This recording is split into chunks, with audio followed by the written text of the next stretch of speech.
سورۃ الانعام کی آیت نمبر 59 ہے۔ الحمدللہ وکفی والسلام علی عبادہ الذین اصطفی، خصوصا علی سید الرسل وخاتم الانبیاء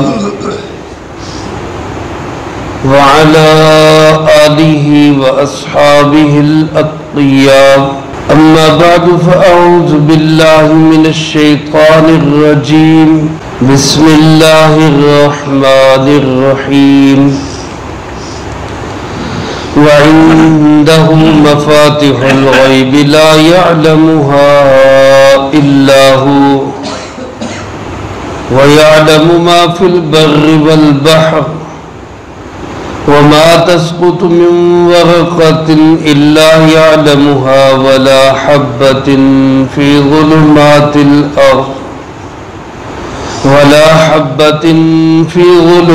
الأرض ولا رطب ولا يابس إلا في كتاب مبين۔ وعنده مفاتح الغیب، اور اسی کے پاس ہیں غیب کے خزانے، لا يعلمها الا هو، جن کو نہیں جانتا مگر وہی، وَيَعْلَمُ مَا فِي الْبَرِّ وَالْبَحْرِ، اور وہی جانتا ہے کیا ہے خشکی میں اور کیا ہے سمندروں میں، وَمَا تَسْقُطُ مِن وَرَقَةٍ، اور کوئی پتا گرتا نہیں، الا یعلمها، مگر وہ اللہ اس کو جانتا ہے، ولا حبۃ فی ظلمات الارض، اور نہ ہی کوئی دانہ جو زمین کی تاریکیوں میں ہو، ولا رطب ولا یابس، نہ کوئی سبز چیز نہ کوئی خشک چیز، الا فی کتاب مبین، مگر سب درج ہے اس کی کھلی کتاب میں۔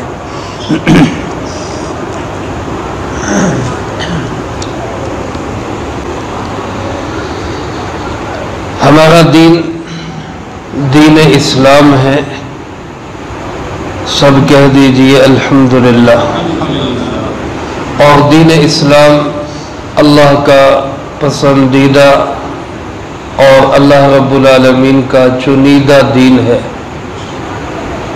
اس دین اسلام کے باقی مذاہب سے جو خصوصی امتیاز ہے، اور بہت سارے مذاہب ہیں دنیا کے اندر، لیکن جو اسلام کا ایک خاص امتیاز اور اس کا ترہ امتیاز ہے، وہ عقیدہ توحید ہے۔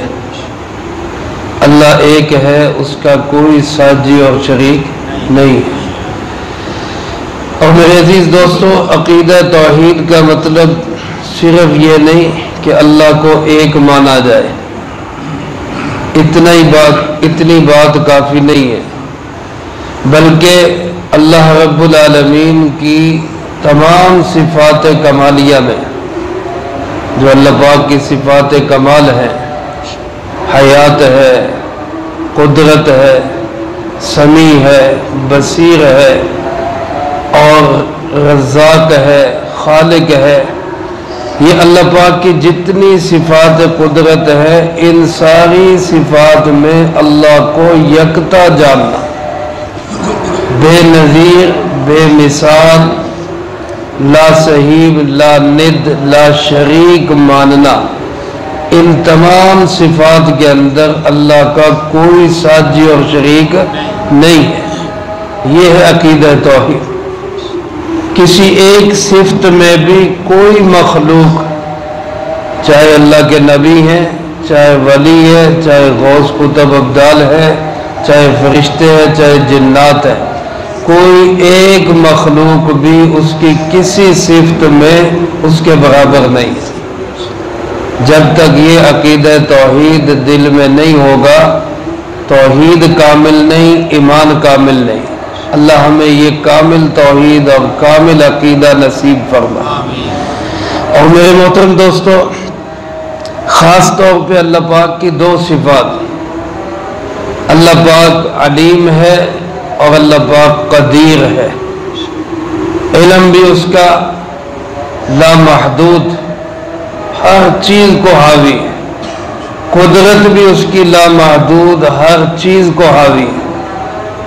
اور یہ دو صفات ایسی ہیں کہ اگر انسان ہر وقت ان دو صفات کو ذہن میں رکھے تو وہ انسان حقیقت میں انسان بن جاتا ہے، جس کو ہم پنجابی میں کہتے ہیں نا بندے دا پتر بن۔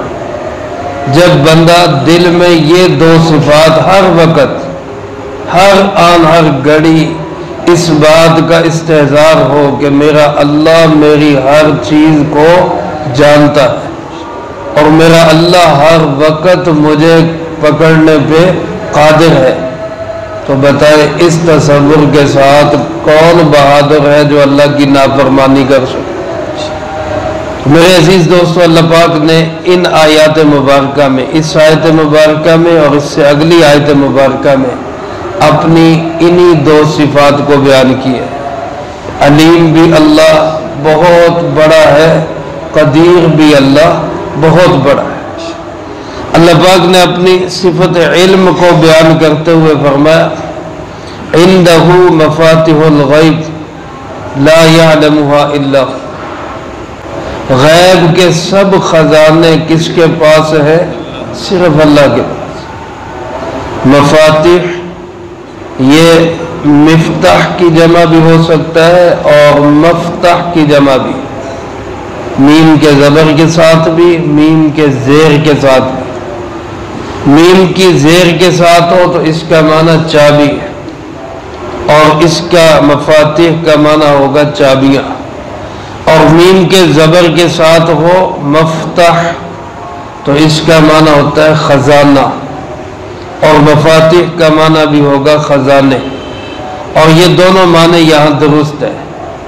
غیب کے خزانوں کی ساری چابیاں بھی کس کے ہاتھ میں ہیں؟ اللہ کے ہاتھ، اور غیب کے سارے خزانوں کا مالک بھی کون ہے؟ اچھا، یہاں غیب بھی سمجھ لیں، غیب کس کو کہتے ہیں؟ ہمارے یہاں غیب چونکہ عام طور پہ اس کا صحیح معنی سمجھا نہیں جاتا، اس لیے بہت ساری چیزوں میں سوال اور اشکال ذہن میں آتے ہیں۔ غیب کس کو کہتے ہیں؟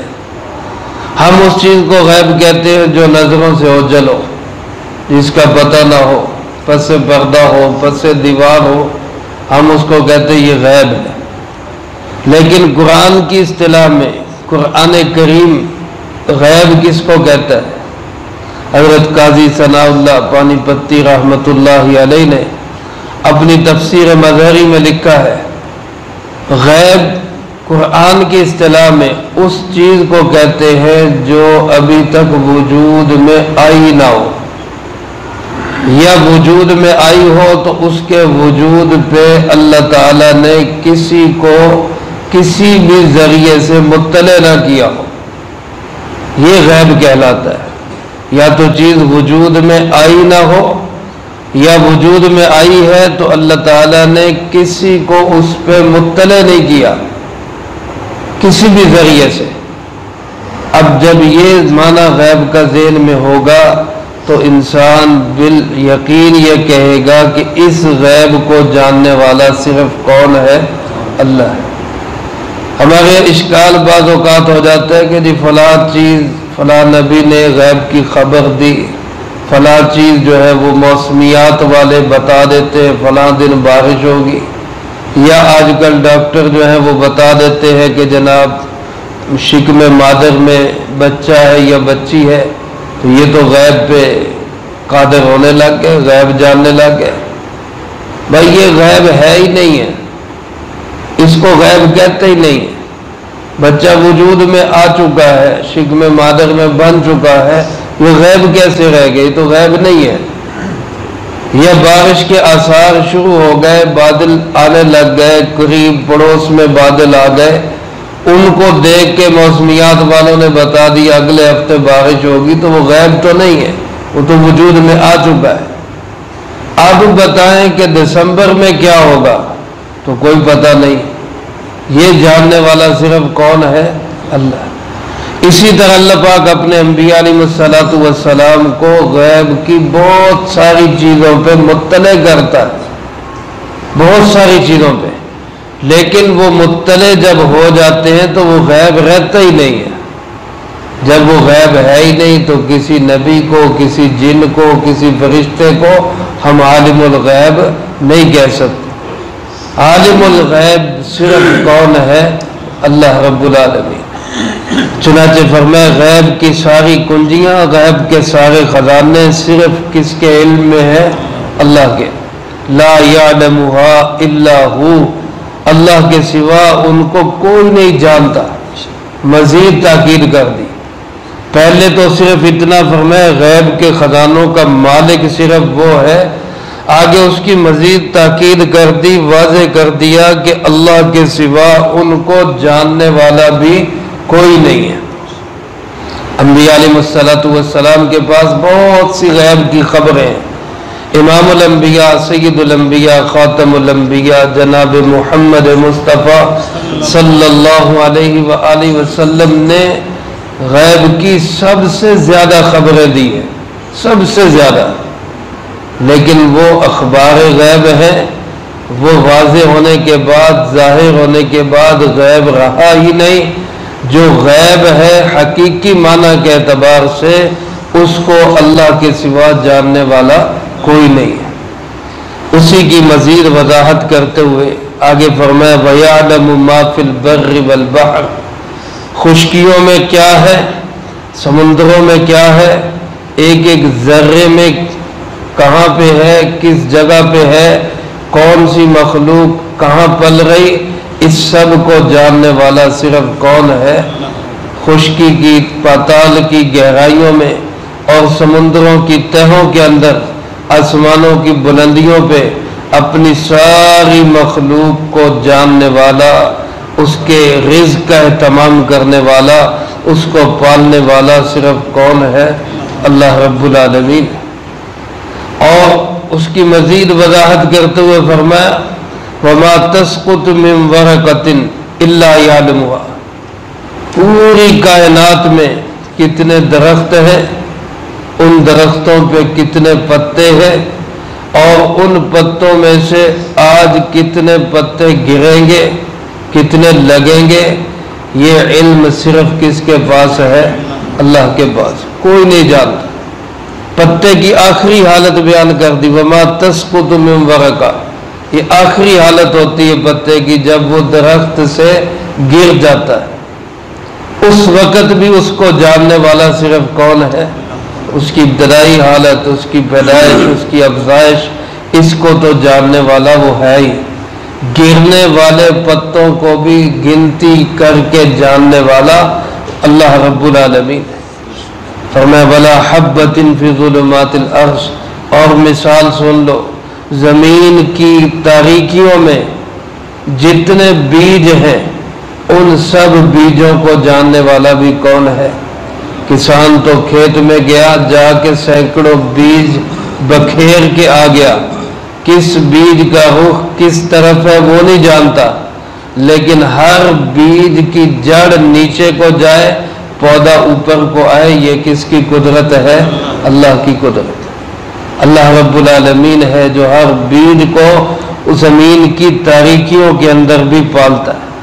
اور فرمایا اور مثال سنو کہ ولا رطب ولا یابس، کوئی تر چیز، کوئی خشک چیز، کوئی سرسبز و شاداب ہو، کوئی خشک ہو گئی، خس و خاشاک بن گئی، ایک ایک تنکے کو جاننے والا بھی کون ہے؟ اللہ رب العالمین۔ الا فی کتاب مبین، یہ سب کچھ اس کی کھلی کتاب میں درج ہے۔ یہ اس آیت مبارکہ میں اللہ کے علم کو بھی اللہ پاک نے بیان فرمایا، اللہ کی قدرت بھی واضح ہو گئی۔ مزید اللہ کی قدرت کی وضاحت اگلی آیت مبارکہ میں اللہ پاک نے کی ہے۔ اللہ پاک مجھے آپ کو اللہ کی تمام صفات میں اس کو یکتا، بے مثال اور بے نظیر لا صحیح و لا شریک ماننے کی توفیق نصیب فرمائے، اور ان دو صفات کا خاص ہر وقت استحضار کرنے کی توفیق نصیب فرمائے۔ جو کہا سنا اس کو زندگی میں لا کے دوسروں تک پہنچانے کی توفیق عطا فرمائے۔